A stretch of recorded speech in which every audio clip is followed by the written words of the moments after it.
All right, it looks like we're live. So, Dr. Bob Price, I'm not exactly sure what your position is on Jesus. So, could you tell me a little bit about when you say you don't believe there is a historical Jesus, what exactly would it mean for there to be a historical Jesus? How much of what is said in the New Testament would have to be true to qualify as a historical, quote, Jesus? Well, I'd agree that if there was a historical Jesus, he would be something like what most mainstream critics say that he would have been. Uh, Perhaps an apocalyptic prophet predicting the soon coming end of the world. I don't think that a historical Jesus would have thought he was the Messiah for various reasons I can go into. Uh, or Jesus might have been a wandering sage like Diogenes, with the apocalyptic stuff added on later, like at the fall of Jerusalem, when everybody started thinking apocalyptically, the end is coming. But the one option for a historical Jesus that seems the most plausible to me is that of Robert Eisler, SGF Brandon, Robert Eisenman, and recent. Well, yeah, let's leave it at that. Though let me just mention that Valiant and Fahey's book Creating Christ, though they don't get into the question of whether there was a historical Jesus or not, I see that dovetailing with Brandon's work in his books, The Fall of Jerusalem and the Christian Church, I think that's the title, and another one he wrote called Jesus and the Zealots.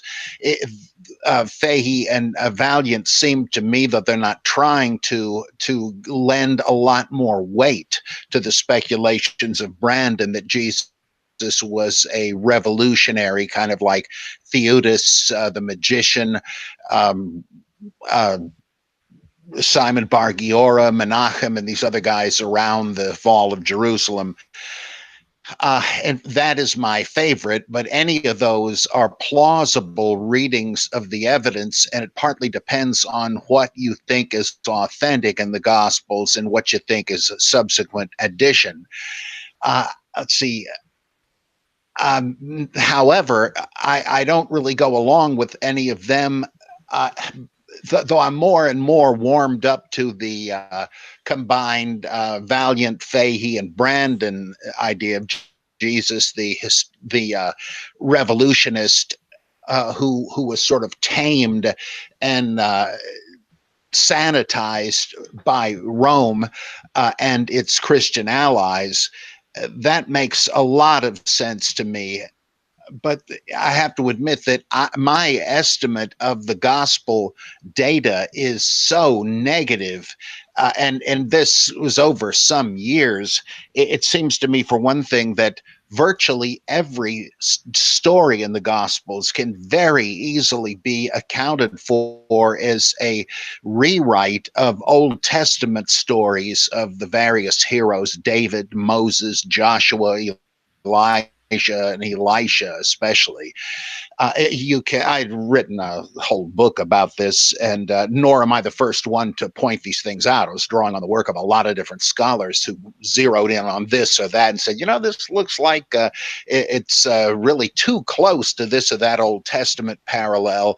And if you look even closer, it kind of looks like here's how Mark or Matthew or whoever juggled the elements. Thomas L. Brody did a brilliant job with it. A lot of the Gospels, showing how a lot of it seems to be rewritten from the so-called Deuteronomic history, Joshua through Kings. And the sayings also, a lot of those are so parallel to rabbinic sayings and sayings of Cynic and Stoic philosophers of the era. Who are widely known, that you have the same problem Jacob Neusner points out with regard to the attribution of sayings to the rabbis in the Mishnah and the Talmud. Often the same saying will be attributed to two or three different people in different places. And Neusner says there's really no way to know who originally said this. It must not have been all of them who originated it. And I think that though Jesus could have, historical Jesus could have said many, many of these things, what's left doesn't make him very distinctive, and it's hard to see how he would have become the fountainhead of a new religion. Just to beat this to death a little further, I think that the complete conformity of the gospel stories of Jesus to the mythic hero archetype that you see in loads of hero tales and biographical legends of founders like Moses and the Buddha and Zoroaster. The fact that you've got the whole thing pretty much, you've got a divine incarnation, a divine annunciation, a miraculous conception, signs in the heavens attending the birth of the messianic child. Sometimes the stories being very close. A dedication scene like Zoroaster coming up from the waters of the holy river and receiving the epiphany of the angel of Vohumana, who gives him his mission to preach the oneness of Ahura Mazda, whereupon he's tempted by Ahriman, the devil, to forsake his mission, but he won't do it. Paralleled also with the Buddha and Abraham and all that. Then you get into the child prodigy stories like Jesus in the temple with the elders holding his own with them, a story that's repeated with various other ones. Then you got miracles done, many of the same ones, described very similarly. Eventually, you have the crowd turning on the Savior, and he's executed, often on a hill for some reason, and then he comes back or ascends into heaven, and then makes appearances to his disciples, like Romulus telling the Romans to go conquer the world in his name, Jesus giving the Great Commission, etc., etc., and an ascension into heaven, being taken up and obscured by a cloud. This happens in various stories. Some of them that the gospel authors may well have known. I mean, they certainly seem to have known Josephus, who has an ascension of Moses and so forth. Some they needn't have known. It's more like what Martin de Bailius called the law of biographical analogy, that in the same sort of historical circumstance in the founding of a religion, you're going to hear again and again the same sort of stories told about the hero, the founder, in order to glorify him and underline the earth-shaking significance of his entering the historical stream. And it's no wonder that so many of these things sound so similar. Apollonius of Tyana and other ones, same thing. So and it seems to me there is nothing left. Like there are some characters about whom such stories are told: Caesar Augustus, Cyrus of Persia, and so on. And there's really no doubt that they existed, because we know enough else about them. We know they were tied in intimately and intricately to the events of their time, and their activities are attested by various sources, friendly and hostile. But none of that is true about Jesus. The gospel writers are not even sure how old he was or when he was born. Luke has implied two rival dates for the birth of Jesus, and John seems to imply Jesus was 50 when he was executed, whereas in Luke it's somewhere around 30, and on it goes. I just think the burden of proof is on the person that would say that there was a historical Jesus at the center of it. There might have been, but if so, he's lost to historical scrutiny, as far as I can tell. So that's a whole lot of gibberish, but it is a complicated question, and it seems to me like I'm an agnostic on it. I don't think we can know, and I think it would be foolish to go around saying, "Oh, brother, did you hear this? No historical Jesus, hallelujah!" They're absurd. Historians don't work like that. You have to make tentative, provisional conclusions, but maybe they're not conclusions, because it all, like in science, your current understanding must always be open to revision, and that's the way I am about this. And so I kind of juggle basically two paradigms for understanding the Jesus material in the Gospels. The one is that he's a mythic fictive creation analogous to other dying and rising gods in the Mediterranean world, or he did exist but was some kind of revolutionary character like several others we know of from the same period, and that in the process of sanitizing him, to pacifying him and his followers, he was embellished with all of these traditional miraculous elements. So if you're still awake, go ahead and ask anything Yeah, so else. I take the position that he's more of like a contemporary just figure, like you said, that was embellished to appease his followers mostly. Because if I think of it like the claim, if I told you I saw a dog, you'd probably believe me because there's lots and lots of dogs all the way. It's pretty common claim. And back then, having a claim of some guy who claimed to be a messiah with some magical powers that was then crucified by the Romans, I mean, that happened every day. That's an everyday occurrence, like the claim I saw a dog. So from my perspective, someone like Tacitus taking the story of some Christians that he met, that there was this guy named Jesus. I mean, that's like, to me, that's equivalent to the claim I saw a dog. There was just some guy who claimed to be a messiah, who had claimed to have magical powers, killed by the Romans. Oh, we had that last Tuesday, so there's pretty much no reason to doubt this at face value. So would you say that Jesus is somehow different from that kind of just everyday claim, since it was so common to have that? It's sort of like Pilate says in Jesus Christ Superstar, you Jews produce messiahs by the sackful. And even if, I mean, I didn't even go into that other than to say there were other priestly and messianic revolutionaries, but the similarity to non-Jewish figures who were known in the day, like when Jesus says, "Let this cup pass from me." Is that the cup of poison that Socrates took? I mean, it sort of sounds like a literary allusion, and that alone wouldn't prove anything. But the fact that there's so much of this stuff, and on and on it goes. So yeah, there might have been a historical Jesus, I like to say, but there isn't anymore because we just can't know. Right, and they just added all the stories in and just like zombified him and just put all the parts into this one story because it made them feel good. But to me, it seems like it's hard to say that there was a mythical Jesus because it was just so prevalent that the Jews had these messiahs. And so it would be like if I told you I saw a dog and you said, well, no, that was probably an imaginary dog. I mean, the burden of proof seems to be more on the claim that it was imaginary because the dog claim is just so prevalent. It's just the burden of proof is so low to just claim that there was this messianic Jew who was crucified by the Romans. Would you disagree with that? A little bit. There's so much more to it, what they said about Jesus, for one thing, and things that sound very either like literary borrowings or mythic embellishments. Like you're not suggesting that it was every day that somebody was supposed to have walked on water or changed water into wine, though we have such stories about the Buddha and Dionysus and all that. So the fact that there are everyday claims, what day is every day? The thing like the claim, hey, I saw a dog in the neighborhood. Big deal. Why would anybody fabricate that? Well, the claims made about Jesus by the gospel writers and by apologists aren't recent reports.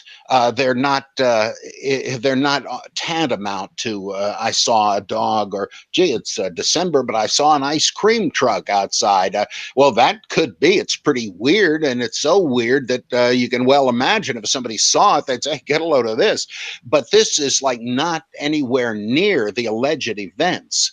It's not someone's claim or report of anything. The very first time we meet it right out of the box, it's this huge, grand, mythic religious structure. And again, there were plenty of those, but they suffer from the same thing. They're not based on immediate reports either.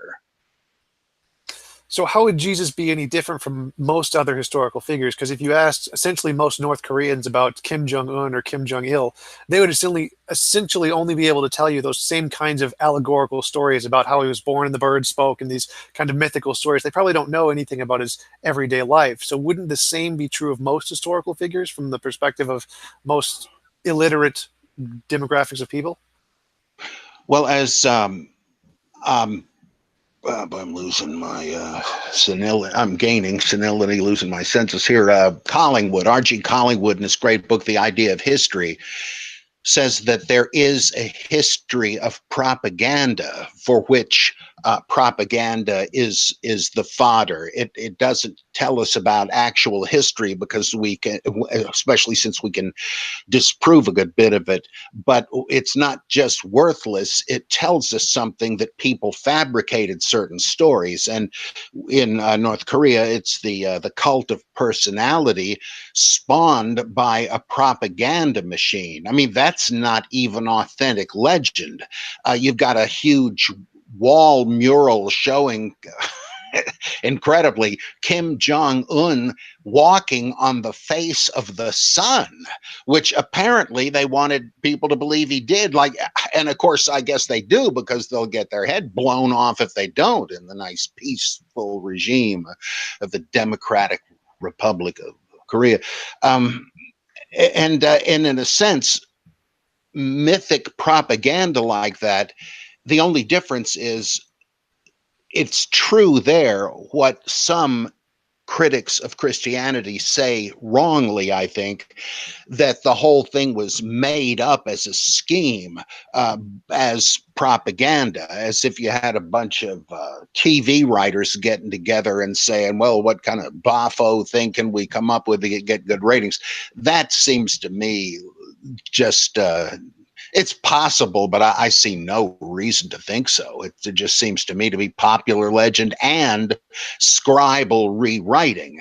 Like, a lot of these stories assume a pretty close familiarity with the Old Testament text, and people couldn't just go into their local Christian bookstore and buy a Bible. So who knew the text that well? Well, of course, it was scribes, Jewish and later Christians. So yeah, you do have some professionals working this stuff up, but it appears to have been a gradual thing, and I don't think there's any kind of the old thing, a hoax or history. I don't think there's any intent to deceive anybody. They're just creating edifying tales. The paramount example of this would be Peter walking on the water.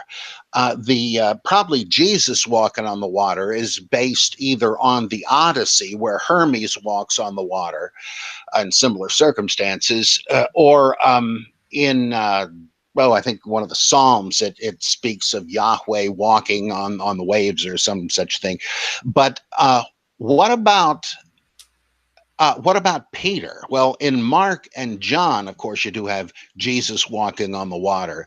Doesn't appear in Luke, but in Matthew, it's pretty much the same until the disciples' reaction. In the other Gospels, the disciples say, "Oh my God, it's a ghost," and Jesus says, "No, no, no, it's me. Don't worry." And he gets into the boat. But in Matthew, there's a bit of a detour, because Peter isn't just skeptical. It's a ghost, like everybody screams in ghost movies and the like. He says, "Lord, if it is you, have me walk on the water to join you." And I've always wondered, how is that an answer? But I think I got it. I think he says, "Well, I know I'm not a ghost. If you can somehow uphold me on the water, then I guess you're doing the same with yourself, however it is." Well, and then he does, but then he becomes like Wile E. Coyote in a Warner Brothers cartoon. He suddenly notices, hey, I'm defying gravity here. Whoops, and down he begins to go. And Jesus says, "What happened to your faith? Why did you doubt?" Yeah. Why would you doubt if you're suddenly walking on water, right? Anyway, what is going on? Why did Matthew add that, which he plainly did? I mean, if that was the original story, there is no way either Mark or John, much less both of them, would have omitted it. Why were they just running out of ink? And so I better wrap this thing up. That's ridiculous. Well, it's obvious what Matthew was doing. He saw this as like an allegory for the Christian life. Friend, you may be going through difficult times. The waves of trouble may be going up around you at this very moment, but don't sink. You keep your eyes on Jesus, and you'll stay above those problems. Of course, that's brilliant. It's a great piece of exhortation and so on. And I'd be willing to bet my life that anyone who has ever preached a sermon on that story made that point, and they're right. Certainly, that's what I meant. Was Matthew thinking, "Boy, these suckers, these rubes, I'm gonna trick them all"? Of course not. I mean, there were quacks and frauds in the ancient world, but this doesn't do you any good. I mean, it's an edifying story. Who knows if the evangelist Matthew, whoever he really was, thought people would believe it literally, because that wasn't exactly the point. The point is that Christ will save you even if you begin to doubt. And so it just seems to me the kind of stuff we have, it's easy to account for, and to show that it's not historical fact isn't even violating the intention of it, possibly. I know I've gone far afield from what you Right. had. Well, Tacitus said that the Christians made up the story about how the Christus was persecuted by Pontius Pilate. But do you think that Tacitus thought that the Jesus was a myth, or do you think he was just a guy who could have existed just like one of those other messianic people killed by the Romans? What do you think? Well, go ahead. I'm sorry. What do you think Tacitus' position on this would be, on the mysticism position? Well, if he actually wrote the celebrated paragraph, and I'm willing to assume he did, though there are real arguments against it. But if he did write it, it sounds like he just took Jesus. Well, he doesn't even use the name Jesus, but Christus, or some manuscripts have Crestus, that he took this to be another guy like Theudas the magician or Judas of Galilee. He says, Christians, oh, you know who I mean, don't you? The sect that was founded by this guy.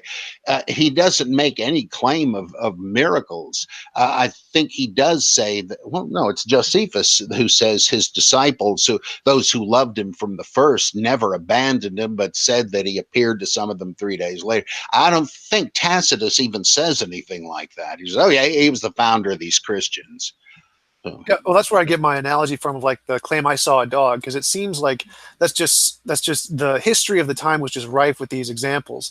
That it seemed like you could just take it at face value that this Christ guy existed and he was just one of those Jews that was just killed. So it seems comparable to me to the claim like, "I saw a dog, I saw a Christian guy who was crucified by the Romans." Like, yeah, okay.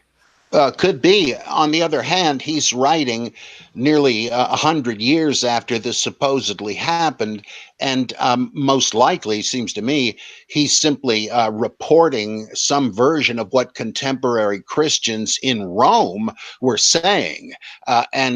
So we don't know how, like, he doesn't say anything, any of the big stuff that Christians said. But of course, he's not going to say that even if he knows it, given the subject matter. Oh, talking about Nero burning down Rome, blaming it on the Christians. Who are they? Well, the guy, Christus, founded it. He's not going to say, and, you know, interestingly, he walked on water, changed water into wine, ascended into heaven, and all that. So even if he knew they said that, he's not going to get into that at the moment. So it's very hard. I mean, this is the kind of picky, endless ambiguity you find in all these historic reports that really make it almost impossible to know what the heck happened. And I think of today with mundane events that this whole thing that Donald Trump was colluding with Vladimir Putin. There's no evidence for this at all, but there was a propaganda legend created to discredit Trump. And this is going on all the time. I remember back in the early 90s. Do you remember what the heck was? There was some babysitter who, I can't think of her name, but the Long Island Lolita, they called her. And she apparently tried to kill the husband of the guy she was dating and all that. Well, right around the same time, the three big non-cable networks put out docudramas about this, and they all differed. I mean, whatever happened had happened only months before, and it was impossible already to tell what happened. And same thing here, it seems to me. Oh, do you think that it would be more likely that that it would be easier for Christianity to build early followers if there was really a guy behind it as opposed to it being a fictitious character? Not necessarily, because that uh, I hate when people say beg the question in this sense. I guess it's appropriate. That sort of presupposes the answer to a prior question. How did people wind up joining this religion? Uh, it's very difficult to say what the early Jewish Christians were thinking, because of course the war with Rome wiped out a whole lot of them. We don't know what they could have told us. The people in the Mediterranean world and Asia Minor and all that, if the Pauline epistles are anything to go by, nobody was talking about any life of a historical Jesus anyway. They were talking about somebody that sounds very much like a mystery religion deity: Mithras, Attis, Adonis, Osiris, Dionysus, and so on. All they knew, as far as we can tell, was that I can have eternal life if I join myself to the dying and rising of the Savior called Jesus, which happens to mean Savior anyway. And so I'm going to do it.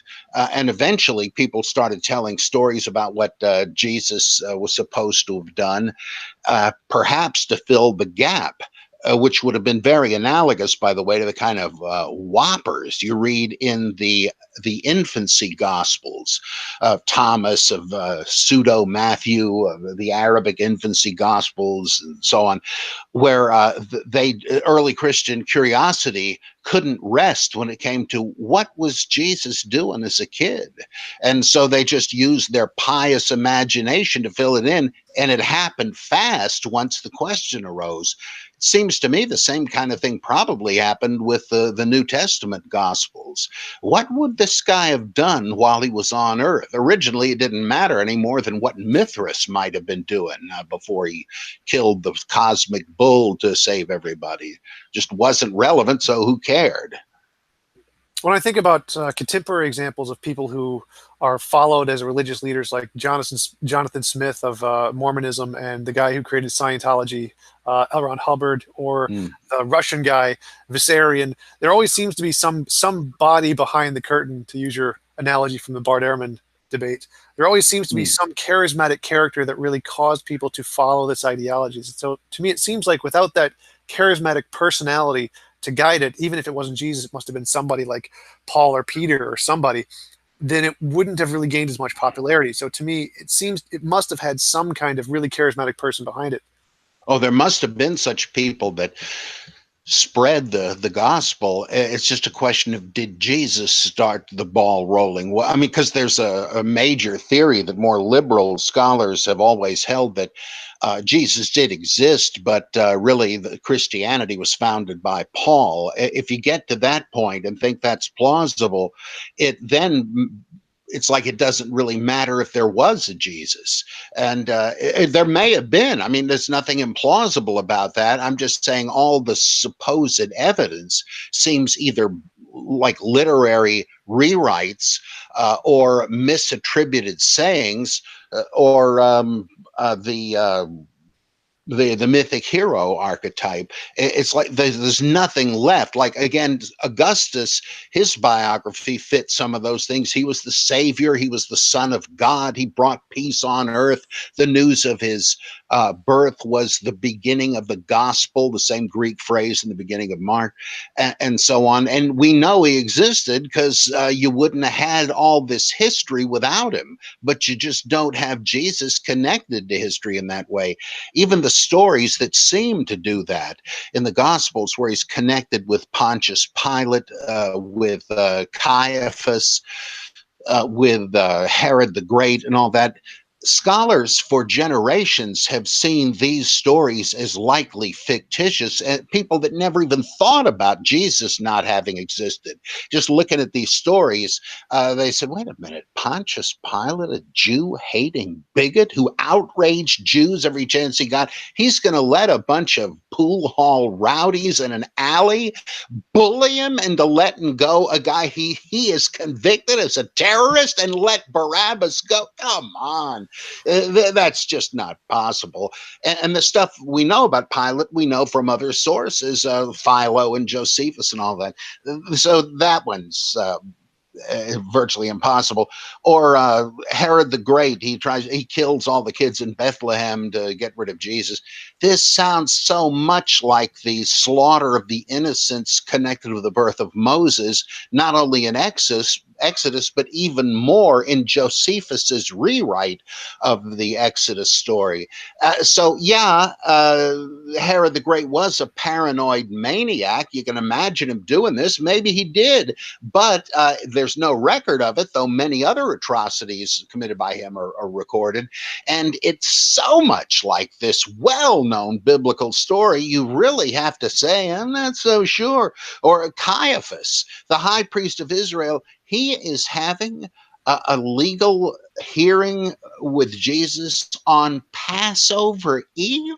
This is like the Pope skipping the Christmas Eve or the Easter Mass, saying, I gotta go down to the dry cleaner. I'm sorry, you guys will have to take it. It's impossible. And so one of, like, with no connection to a theory that Jesus didn't exist, these things fall away one by one. And so again, I say, where was this Jesus? Where was his footprint on history? We can say about the theological Christ. Oh, well, yeah, there's a huge footprint there, but that's not quite the point we're making. And I said to Bart that if you come up with a modest historical Jesus that would not have been significant enough for Josephus and others to record him, why did Christians make a big deal out of him?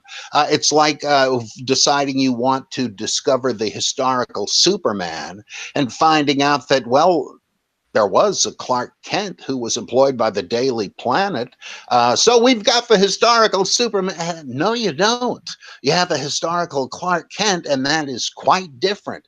And so there's a lot of slipshod argumentation, I think, though there may have been a Jesus, and all it would take to convince me would be if we had one of the many, many old papyrus letters from that period where somebody just happened to mention that they had seen the famous Jesus of Nazareth during a visit to Jerusalem or something. That's all it would take. I mean, that's not any kind of propaganda. If we had only that, I would say, okay, that's it, forget the mythicism thing.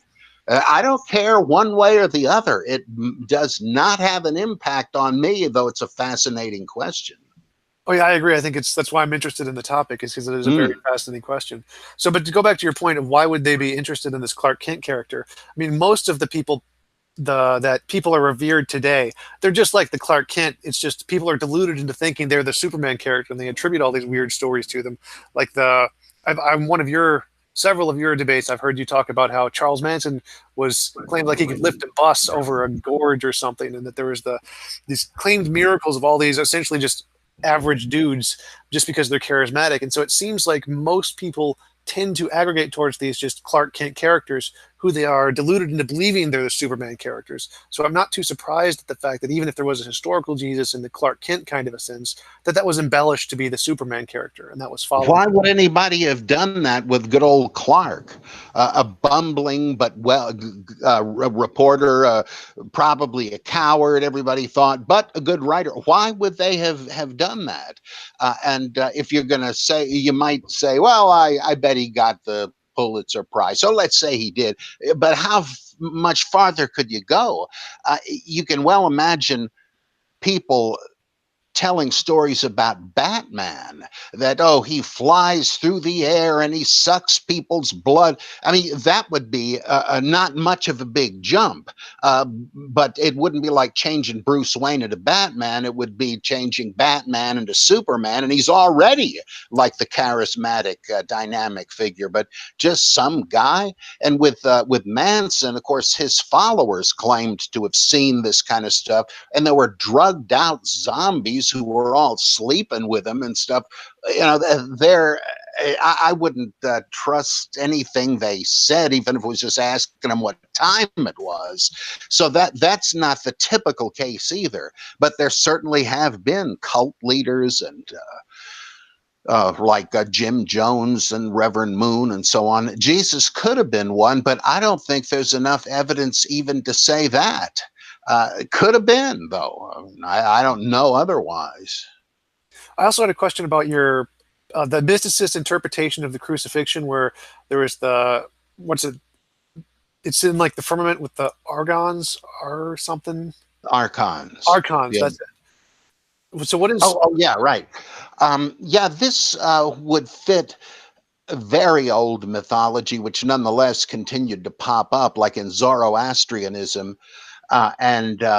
And in the Rig Veda, where the primal man, who appears to be another version of what we later read called the Son of Man in heaven at the right hand of the Ancient of Days, he sacrifices himself in the heavens, and from his sundered form everything is created. It's also a lot like Philo Judaeus, who says that the Logos was the heavenly Adam, emanated from God, and he was a vast human form, and he was the pattern for the creation of the world and humanity, and so on.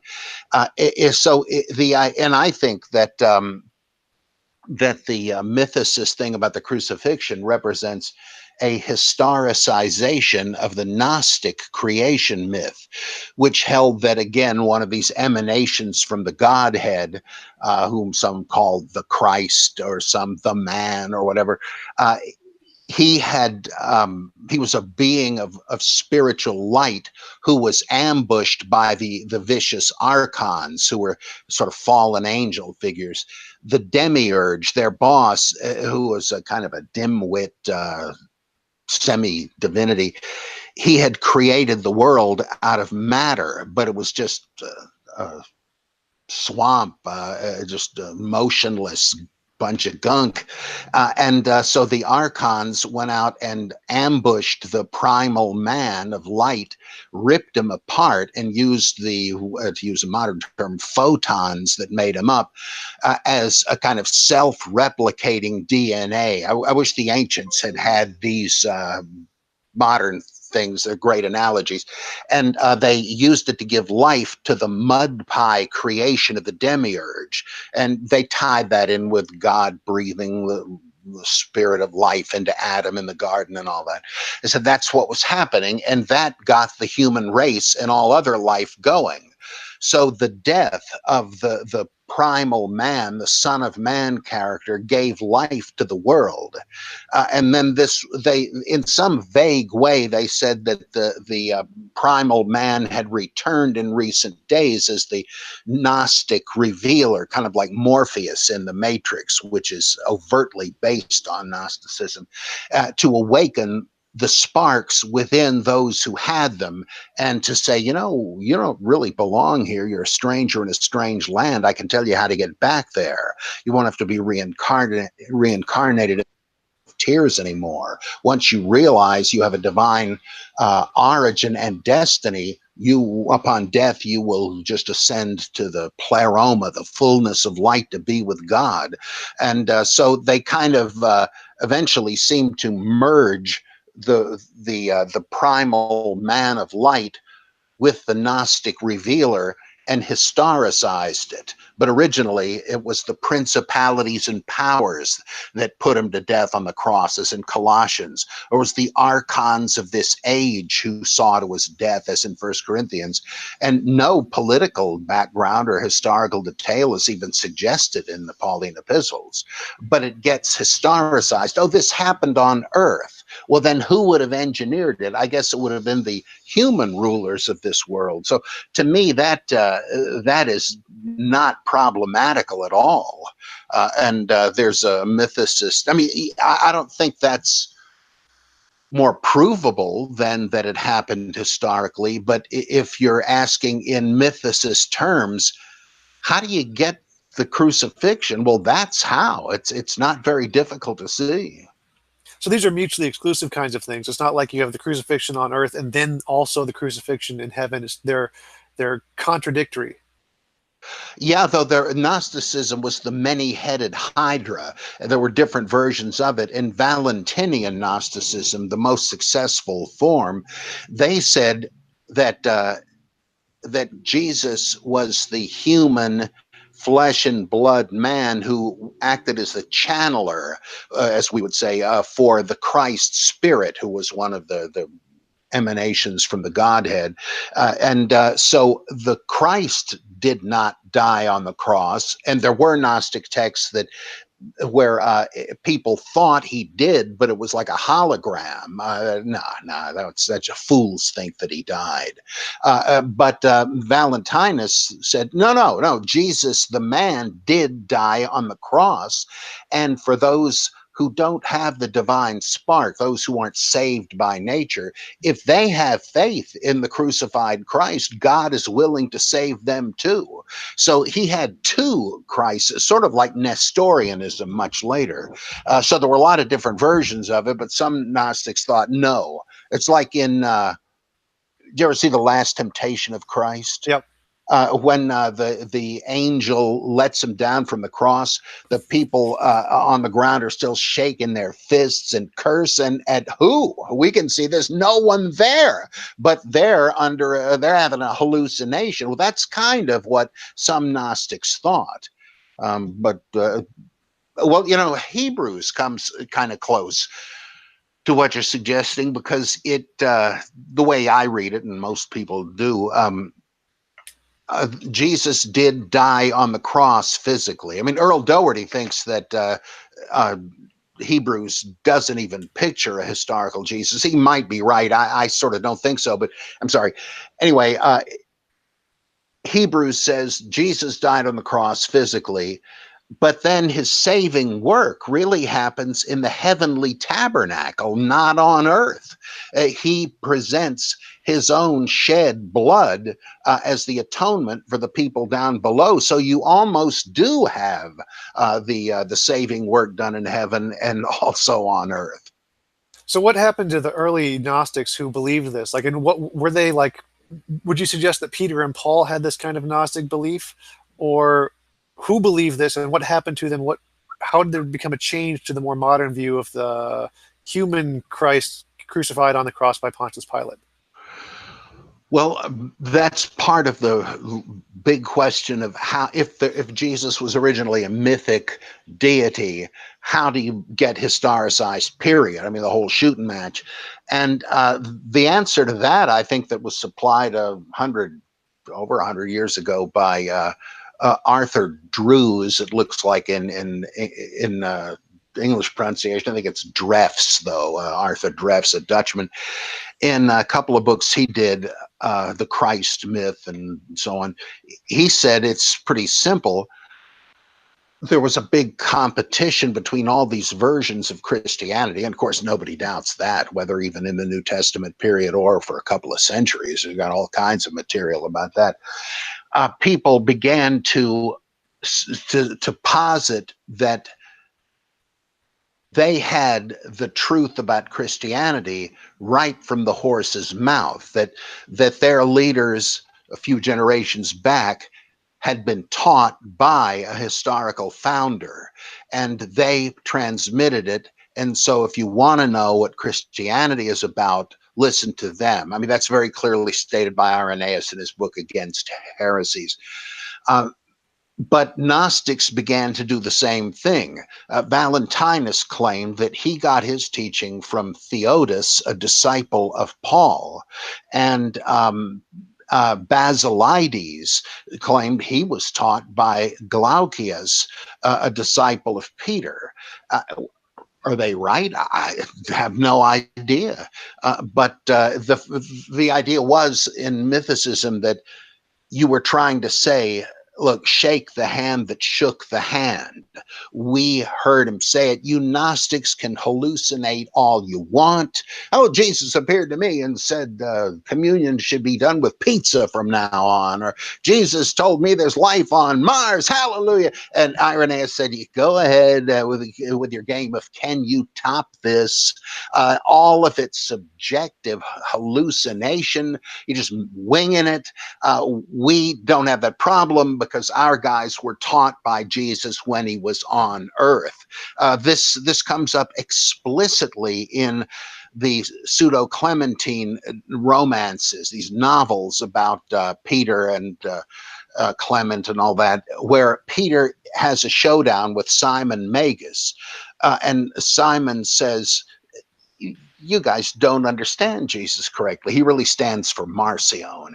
He says, I do, however, because the risen Jesus appeared to me and set me straight. You guys are all wrong, and I'll show you how. And they said, look, pal, if you were really an authoritative teacher about Christianity, you'd agree with us because we knew the guy. We know what he said. You're just making it up. And so that created the need to have a supposedly authentic historical source, our founder, because otherwise anybody could say anything they wanted, let 100 flowers bloom. I mean, we have definite evidence of that happening. So I think Graf's was right. The whole thing was a matter of an authority struggle. Let's avoid subjectivity and believe what we say. Of course, since some Gnostics are saying the same thing, it amounted to a kind of a leap in the dark as to who you're going to believe anyway. So up till that point, before this power struggle settled kind of on the historical Jesus side, what do you think most Christians at that time really believed, or did they really not care one way or the other? I suspect that before this started, people, Christians, didn't really care much about it. They still don't.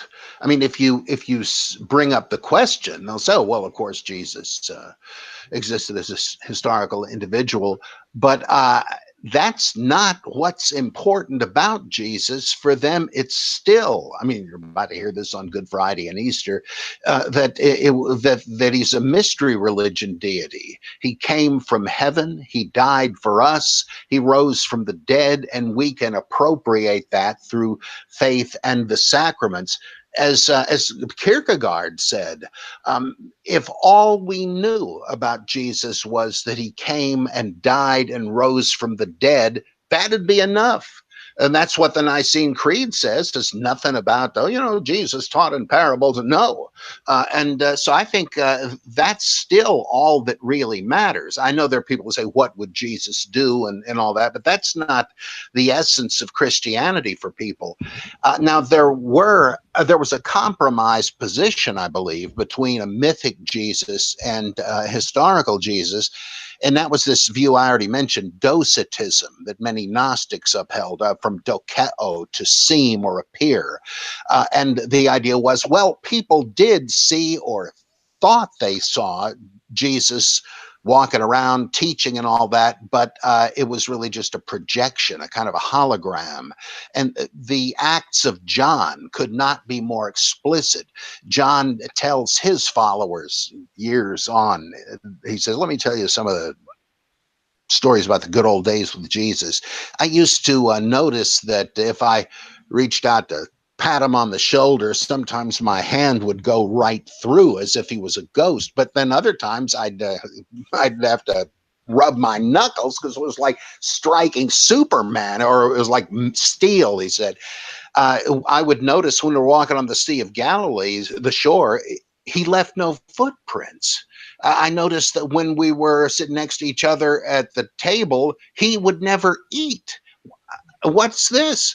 And so he says, yeah, Jesus just had the appearance. He wasn't really a flesh and blood character. My theory is that that was a way of splitting the difference between there was never a Jesus who lived on earth and saying, oh, yeah, there was. And he was, okay, miraculously born, but a flesh and blood human like us. This was kind of a compromised position. And a lot of people believe that. And in effect, they still do. Ask devout Christians, do you think Jesus ever had to go to the bathroom? Could Jesus have starved to death? If Jesus was hammering a nail in the carpenter shop and hit his thumb, would he have started cussing? Schleiermacher, the great father of liberal theology, he was still haunted by stuff like this. He believed Jesus had to have been a flesh and blood human, but he said that being perfect, Jesus could never have made a mistake on a math problem. He could learn, but not by trial and error because he couldn't make errors. Somebody that says this is a kind of, like Ernst Käsemann said, a naive Docetist. Remember in John chapter 4, Jesus is tired of sitting by the well. Disciples go on into some supermarket. Couldn't very well have been the Piggly Wiggly, that's for sure. But let's say the Food Lion of Judah, maybe. And he's there, and this woman's dipping the bucket in the well, and Jesus said, would you mind if I had a drink? She said, hey, look, nothing doing. You know as well as I do, Jews can't use the same dishes that Samaritans do. They hated each other so much.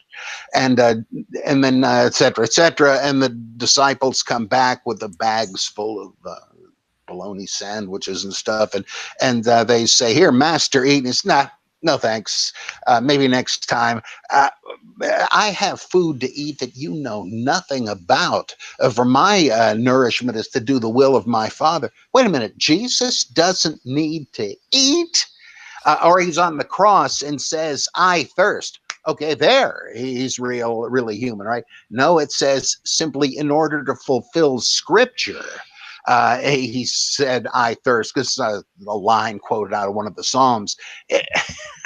And so it's a lot of people today, and even when you don't expect it, in the New Testament you've got, or in Pauline epistles, he assumed the form of a servant, the likeness of mankind. Why don't you just say he became a man? Why this distancing language? So a lot of people may have believed in Docetism, if not mythicism. And my guess is Docetism was sort of a mutation of mythicism. But there are other stories they make up in order to account for certain things, like the fact that it was Jesus of Nazareth, and the fact that he was born in Nazareth. And they created this entire elaborate nonsense of a census that people were forced to go back to their homeland. Now, that doesn't make any sense at all. And that seems whoever created that story totally undermines their credibility if they're trying to argue that they're a credible source of knowing what Jesus was like, because he was supposed to be born in the house of David, which was Bethlehem. So wouldn't it make more sense that if they made up this story to try and accommodate someone who they were already worshiping, like a real guy who was actually from Nazareth? I've Christopher Hitchens said that, and I'm constantly hearing that on the Bible Geek, but I don't see it because it presupposes that you've already come to believe that there was a historical Jesus who was the Jewish Messiah. And Christianity wasn't just a room with 12 guys. These stories weren't necessarily told at the beginning, and all one would need to say was that some Christians said, well, if Jesus was the Messiah, where was he born? Well, how about Bethlehem? In Amos, I think it says, you, O Bethlehem, though least among the clans of Judah, from you will come forth for me one who is ancient of days, etc. And it mentions Jerusalem, house. Bethlehem, city of David, right? Well, some said, well, if he's talking about the Messiah, which I'm not so sure of, but let's say he was, they thought so. They said that settles it. Jesus must have been born in Bethlehem. But there were others that said, he was called Jesus the Nazarene. What would that mean? Well, I guess he was from Nazareth, but of course it need not mean that. There was a pre-Christian Jewish sect of wandering carpenters and ultra-pious Jews called the Nazareans, which means the keepers, apparently the keepers of the Torah or whatever. And they were still around in the first couple of centuries of Christianity. I think it's Epiphanius of Salamis who mentions them. Well, that could have been, somebody could have thought for whatever reason that Jesus was a member of that sect. But after a while, people said, I don't think Jesus would have needed to learn anything from anybody. No, it must mean something else. And though we have no real archaeological evidence that there was a Nazareth in the first third of the first century, it's very strange. Many, many Jewish towns are named in Josephus and the Talmud, but not this one. They rebuilt Nazareth about the middle of the first century AD. Now, it had been settled on and off for hundreds and hundreds of years, but it wasn't settled at the time Jesus was supposedly around, as far as we can tell, but it was later. So by the time the Gospels were written, there was a Nazareth again. And so people began to say, I bet it means he was from Nazareth, but wait a minute. Isn't he? What about the Bethlehem thing? They had heard of that. And so both Matthew and Luke see this as a problem. Like you mentioned, the implausibility of Luke's version, where, well, maybe Mary and Joseph lived in Nazareth, but they got this notice in the mail that everybody had to go out for a Roman taxation census to the place their ancestors lived 1,000 years before. They're not going to do that. Nobody's ever done that. They want to go where you live so they'll know where to send the IRS. And what do you know? Mary gave birth while they were up there for the census, and then they went home to Nazareth. Well, that didn't occur to Matthew's. It was absurd. And he said, no. Mary and Joseph lived in Bethlehem. Their son was born there. And as much as 2 years later, these Zoroastrian magi, astrologers, came and asked Herod, hey, congratulations, new king, your successor, I presume, was just born. Can we see him? Well, what are you talking about? There's no king born. Well, where's he supposed to be born? Oh, and the scribes tell him Bethlehem. And of course, kind of makes you wonder why the star didn't lead them there immediately. You know, why they have to go and anyway, so they go there and they find Jesus, you know, the rest of the story. Then an angel says, look, you better get out of here, go to Egypt, they'll never find you there. And they do. And then after Herod kicks the bucket, the angel says, okay, coast is clear now, go on back. And they're about to. And then the angel says, oh, oops, I just heard Archelaus is on the throne. He's worse than his dad. Don't go back to Bethlehem. Why don't you go way up north to Nazareth? Yeah, that's the ticket. Like, there is no way to get these two together. It's just that they both have in common, we got a Jesus of Nazareth who must have been born in Bethlehem. Why wasn't he called Jesus of Bethlehem? They just have diametrically opposite answers to the question, and neither one of them really holds water. But well, neither demands a historical Jesus either. Go ahead. Well, you said that your account of how he came to be known as a Nazarene was just somebody thought he might have been related to the Nazareans. Is that really a plausible thing that people would, a conclusion they would really draw? Well, according to this, they might have. I mean, that's no different than saying, for whatever reason, that he was baptized by John, who was a similar sort of a sectarian. Why would they have said that? Well, if there was no Jesus, well, that would be, if John the Baptist was a real historical figure, venerated as much as that Josephus passage said, it might well have been a credential for Jesus to have been a protege of John the Baptist. And the same might be true here if these guys were well-known pious ascetics. And if you said, well, Jesus was one of those, that would have been a great credential. What was he doing all that time? Well, he was with these Bible studying carpenters, hint, hint. So it's not that hard to imagine, but that gets reinterpreted. And there's an exact parallel in Buddhism, where in earlier versions of the story, after Prince Siddhartha renounces his wealth, he wants to seek the key to liberation. And first, he studies with two different ascetic sages. He finds their teaching unsatisfactory and then goes and sits beneath the Bodhi tree and is enlightened. Well, in later retellings of the story, they cut out the two teachers. And I think that's the same kind of thing, that for somebody, it was a mark of distinction for Jesus to have been associated with the Nazarene sect. But later on, when the Christology rose and they said, oh, he wouldn't have needed that. That would have been a charade. So to heck with that, maybe Nazarene means something else. Oh, that's interesting. Because Who knows, though? It's all speculation. yeah, because I mean, they did say that Jesus, when he was a kid, you brought up the story about him arguing with the scholars and things. So it seems like he would have meaningful interactions with them. He could have been a part of the group in that kind of a sense, where he was elected as a young kid just because he was so knowledgeable. So couldn't they also have made a case that he was, in fact, that he would have benefited by being part of this group, and instead of making up all this stuff about the consensus, they could have just said, yeah, he was actually a part of this Nazarene group, and it didn't mean he was born there. Wouldn't that make more sense, and then say he was actually from Bethlehem, than arguing for this whole consensus line of reasoning? Well, it's just that different Christians believe different things. You can see even in the Gospels, like when Jesus in Mark denies that the Messiah is even supposed to be a descendant of David. Well, in other parts of the Gospels, people say, oh, help me, son of David. Not everybody believed the same thing. And so luckily, these things are preserved. You have the same thing in Genesis. When did people start addressing the deity as Yahweh or Jehovah? Well, according to chapter 4 or 5, it says in the days of Enosh, people began to call upon the name of Yahweh. But then in Exodus 3, I guess it is, Moses encounters God in the burning bush, and he says, well, who am I to tell the Israelites sent me?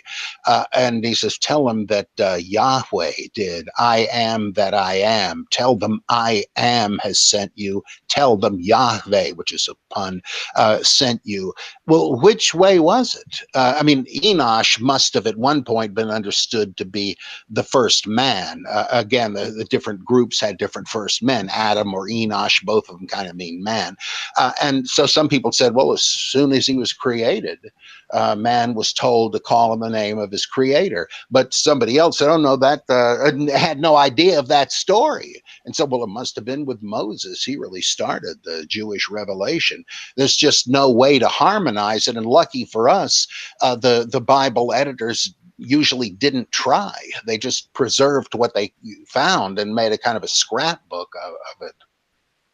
Could you explain to me more about your methodology? Because you disagree with like Bart Ehrman and most of the academic consensus about certain passages, like the Gnostics, where Bart Ehrman says that the Gnostics, we don't really know anything about them, and they probably came in the 2nd century, whereas you interpret them as coming earlier.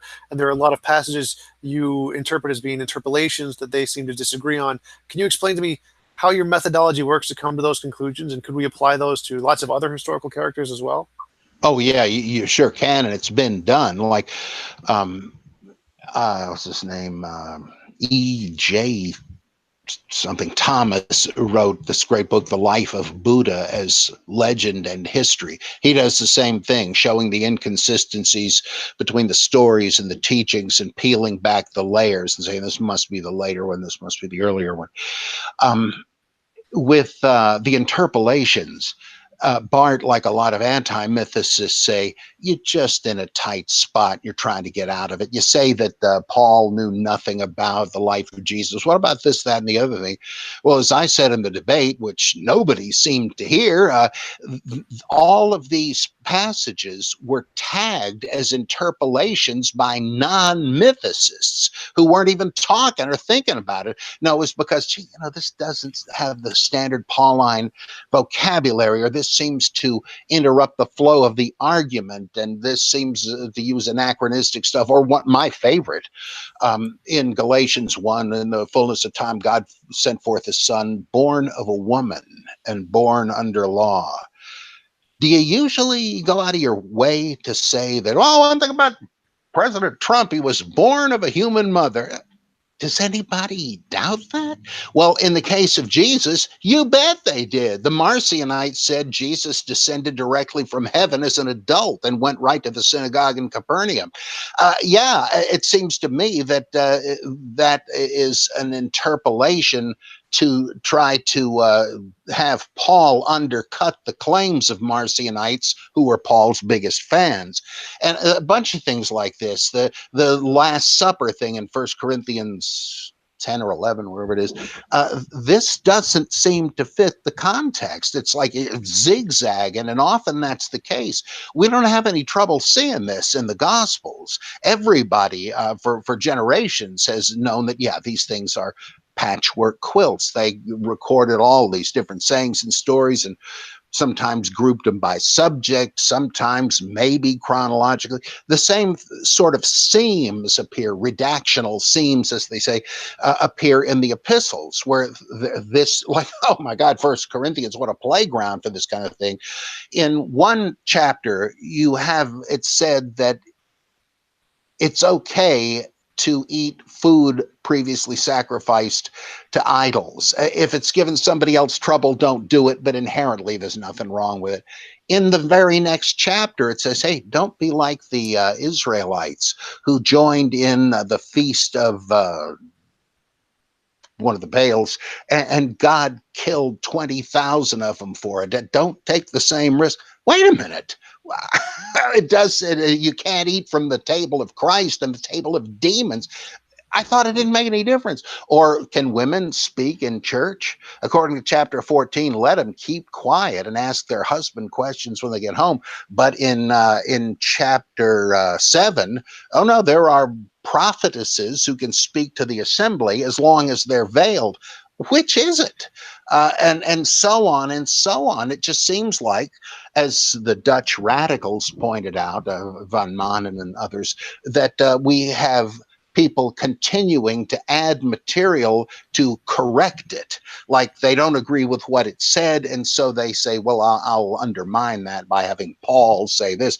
I mean, we have this all over the place in the Upanishads. There's no debate about that. People kept adding incompatible materials so that it's impossible to systematize any one of them. Same thing here, it seems to me.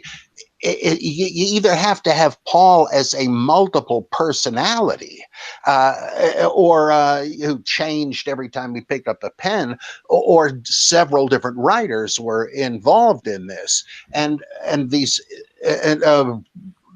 William O. Walker Jr. and Winsome Monroe both have great books on interpolations in the Pauline epistles, and they lay out a long list of textual and stylistic ways you can detect these things. Why is there so much reluctance to recognize that there may well have been interpolations? Well, because we don't have any copies of these letters or any New Testament books before the Chester Beatty papyri around 200 AD.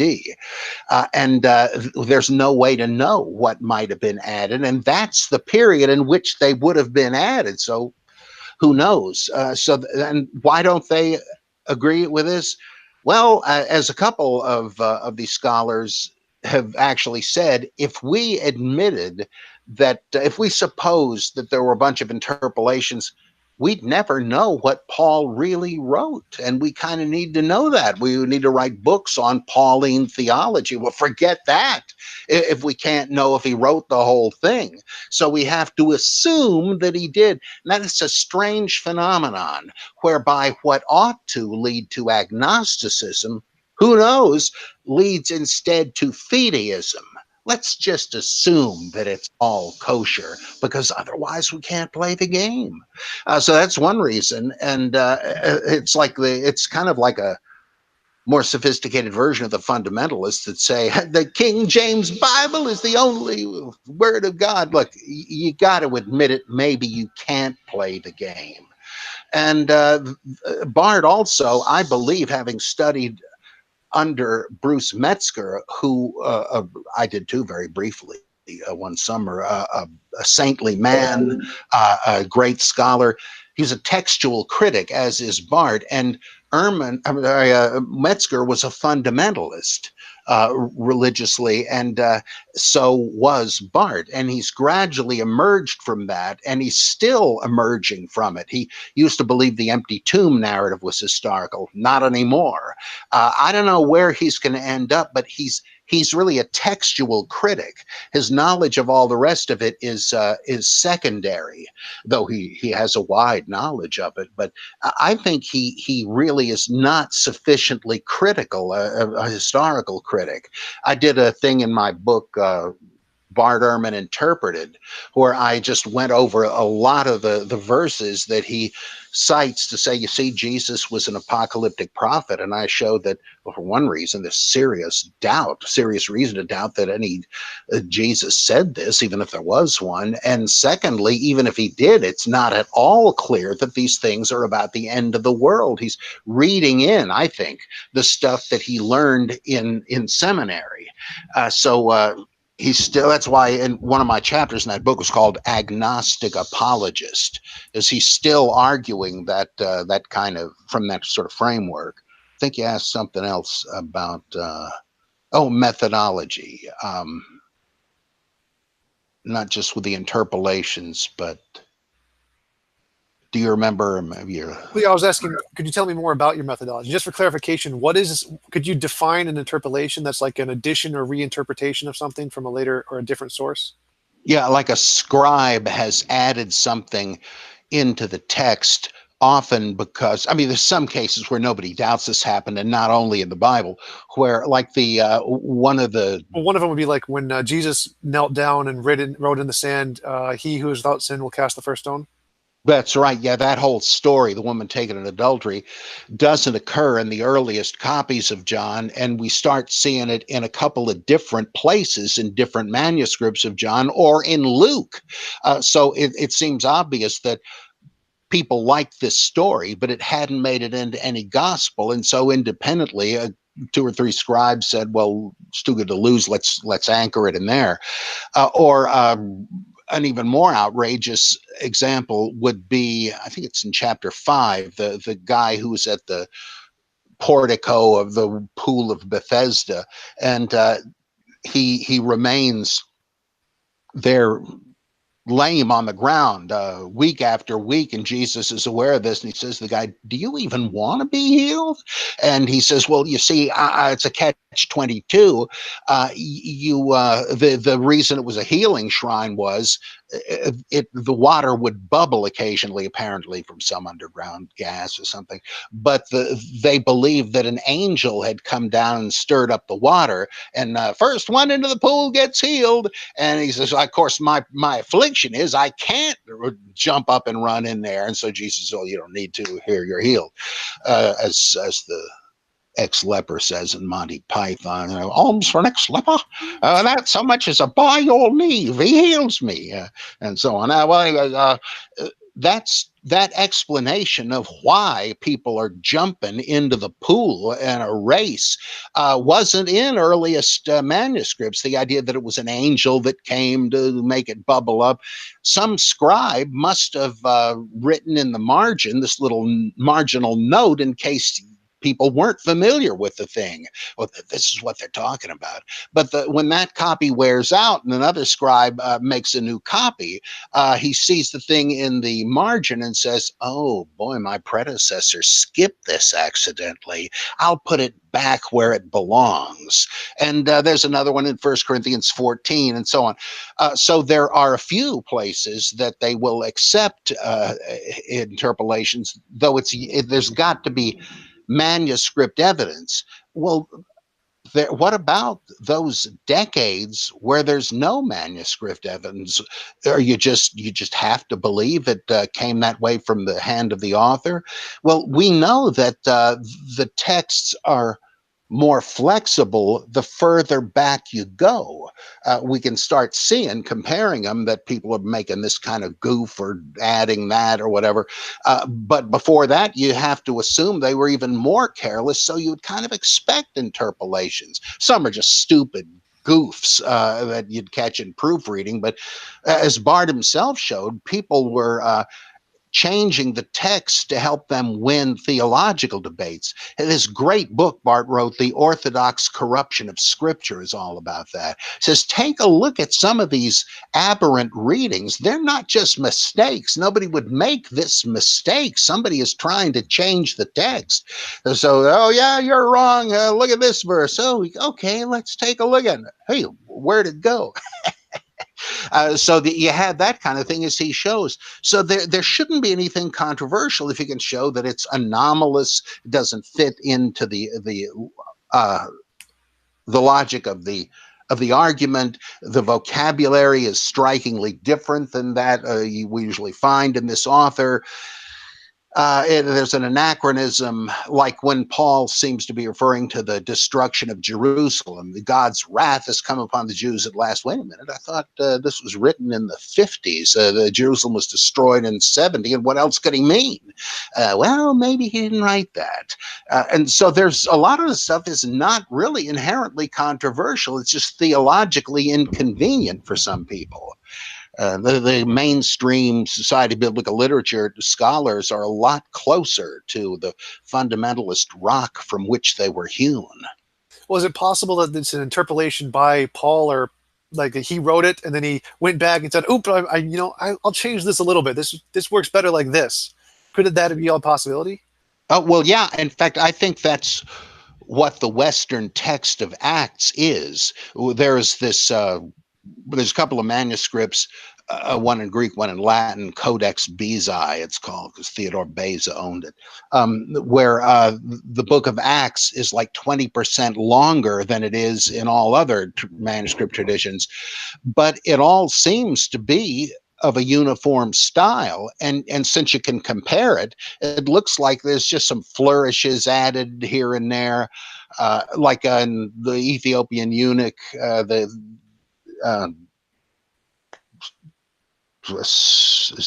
Philip, the evangelist, converts the Ethiopian, and it tells him that Isaiah is talking about Jesus in this passage, and he says, "Wow, well, what's stopping me from being baptized right here and now?" And and then he's baptized in the regular text, but in the Western text, Philip says to him, "You may, if you believe that so and so, Jesus Christ is the Son of God," or something. Now, why would he add that? Well, just to tighten up the requirements for baptism. So, to me, a lot of those changes read exactly like what you're saying. Somebody going back, maybe I got to put that a little differently. But with some of these things, why would Paul have put it where he did? Surely he would have been sensitive to the logic of the argument he's pursuing in 1 Corinthians 10. Surely he would have put it between these things, but a lot of ancient readers just were not looking at it that way. They just looked at the Bible as a source of proof texts. And so that's no surprise. One thing, Bart Ehrman, Matt Dillahunty asked Bart, like, what would it cause to really make a change or an impact in academia to cause them to change their mind? And he said that it would require someone to really start publishing in academia, like the Oxford Press. Have you tried to publish any of your books in like the Oxford Press and those academically peer-reviewed journals? Well, I had an acquisitions editor from Oxford contact me and ask if I would write something for them. But the ideas I had, they just didn't think would fly. And it wasn't because they were controversial. One of them it's been a few years now. It wasn't because it was mythicist. I don't quite remember. Philip Davies, sadly, passed away a year or so ago. He knew where I stood on all this stuff, and I'd sent him an outline of a book, a couple of books I am still working on, one called Judaizing Jesus, where I argued that the orthodoxy of today that insists Jesus was basically a rabbinic Jew is really just a theological construct for the sake of Jewish-Christian ecumenical dialogue. And I was going to try to show that this really isn't supported by a critical look at the Gospels. The other one was called Christ Mythicism and Gospel Christology, addressing the question of if Jesus did start as a myth and got historicized, how come from one gospel to the next, it appears that he's more of a human prophet and gets elevated to godhood? Shouldn't it have been the reverse? And I try to explain why this happened. Well, Davies said he was one of the judges, editorial judges, whatever, for Sheffield Academic Press, which is pretty prestigious. And he said he'd be willing to help get it published. He didn't find it substandard. Morris Casey also sadly died a couple of years ago. He did a book slamming mythicists. He was really nasty and sarcastic. Well, I just couldn't wait to hear what he'd say about me. And he was pretty soft on me because I had the credentials. The other ones, he would refer to blogger so-and-so and just ridicule him. But I guess he couldn't say that much bad about me. And this is, this thing about you got to get published in these respectable venues. Or another thing they say similarly, you have to represent some elite academic institution. Bart also makes no bones about the fact that if a mythicist applied for a teaching position at UNC where he teaches, he'd make sure they didn't get the job because they don't hire lunatics or eccentrics. Well, okay, I guess that's out in the open, but that was pretty obvious anyway. That's not going to happen. So so it's like a self-fulfilling prophecy. They make sure they keep nuts like me out of the halls of academia. I know this sounds like sour grapes, but it's been years since I ever even wanted to join the faculty of a university or a seminary.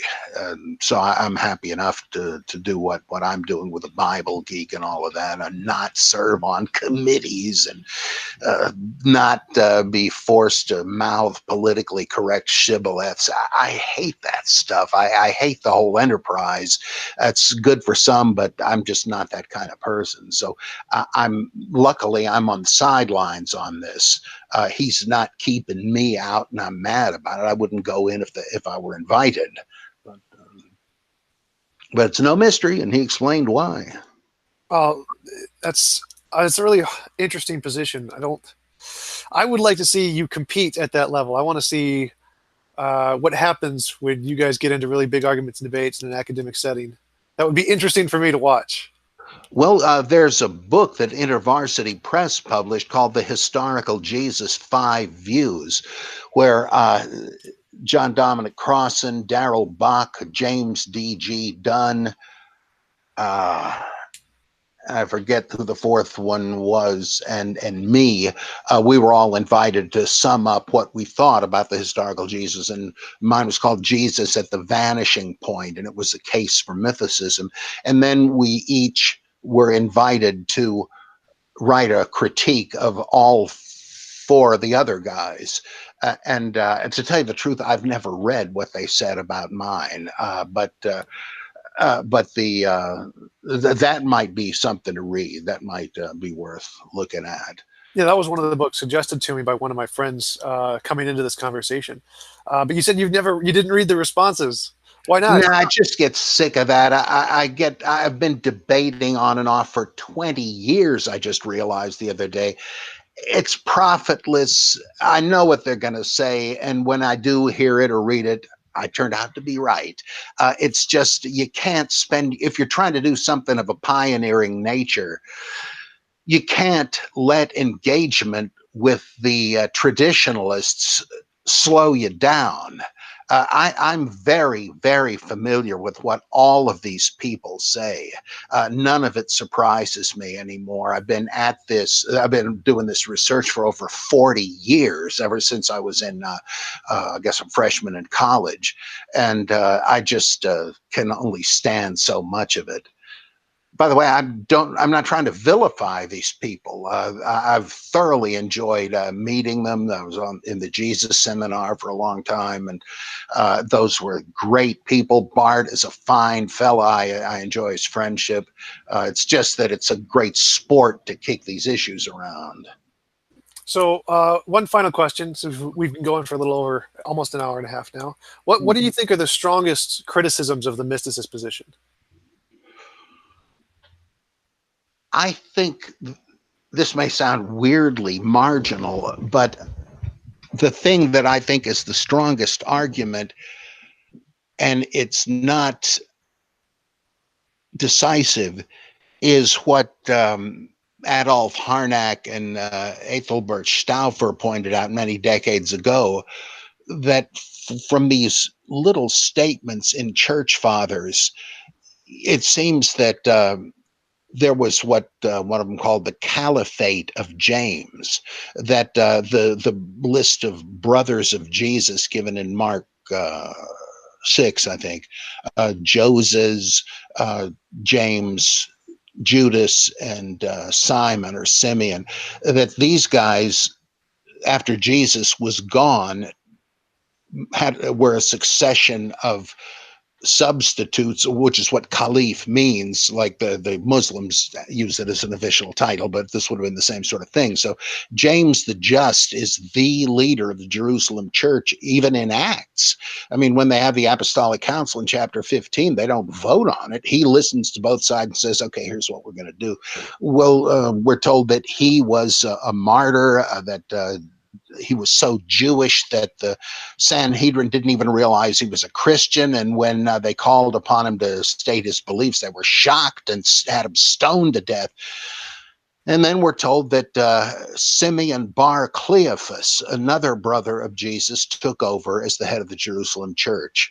And then presumably after that, other ones did, but we don't have a whole lot of information. But why would there have been a kind of canonical list of the brothers of Jesus unless it was a succession list originally?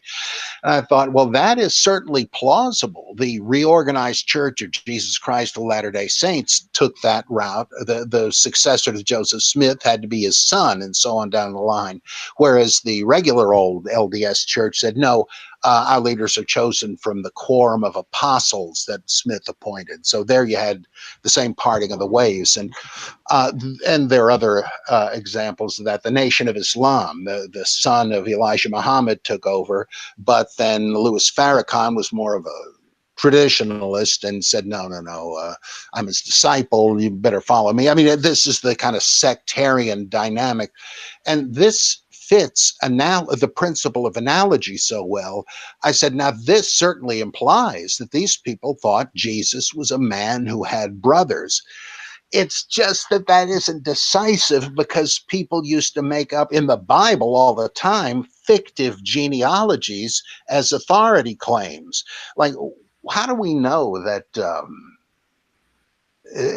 Jacob had 12 sons, each of whom was a patriarch of a different tribe? Well, in all probability, the 12 tribes of Israel was a confederation of 12 originally separate groups. There are plenty of these in the Mediterranean world, Roman, Greek, Middle Eastern, and all that. There would be 12 tribes because each tribe took a turn maintaining a central cult site, an altar or a temple or whatever. And so there'd be 12. And to seal the deal, they would fictively claim, we are all descended from the sons of one man. That makes us blood brothers. And or in with John the Baptist, you don't hear anything about Jesus being related to John until Luke, because Luke has this agenda of paralleling figures that he wants, whose followers he wants to reconcile. He does that in Acts with Peter and Paul. Does the same thing in Luke with Jesus and John the Baptist, and to seal the deal, he has John suddenly be a cousin of Jesus. Why didn't we hear that before? I mean, he's not even said to know who Jesus is in the other one. So there's reason to believe that these connections may have been later fictions. And in this case, if James, as Robert Eisenman says, was the teacher of righteousness at Qumran, and I think he makes a real good case for it. Well, somebody wanted to get those groups to join together, them and the Jerusalem church, and so they, well, they're brothers, and so that's also a strong historical analogy. So I don't think there are really any strong arguments decisive against mythicism, but it's all pretty vague. I mean, there's no real decisive arguments for any of this stuff. Were there any extra biblical accounts of the followers of Jesus, like James, and the linealogy you mentioned about the successors? Were there any extra biblical accounts of them existing independent of the Bible? Well, if Josephus is referring to James and Jesus, there's a story where he says that James was martyred, and this James was the brother of Jesus, called the Christ. Well, people love to say, well, there you go. He's writing pretty close to the events. Well, not that close, actually. Some 60 years after what happened, I guess. But as Richard Carrier's pointed out, I think there's a pretty strong argument that Josephus isn't talking about them. He's talking about a different incident where a guy named James, the son of Damnaeus, was supposed to be the next high priest, but the house of Annas, or Ananus, they have both names in it, I forget which was which, didn't like that, and his line had been high priest for quite a while, and he wanted to pass to somebody else, so he arranged for James to be murdered, assassinated. A lot of Jews didn't like this and but he was able to get away with this because they were between procurators. One had been recalled, another one was on the way. And other Jews said to the new guy, hey, look at this. You're not going to let this go on, are you? And he says, no, I'm not. And so he kicked out Ananus and said, let's let it go to James's brother, Jesus, son of Damnaeus, because every other guy was named Jacob or Joshua.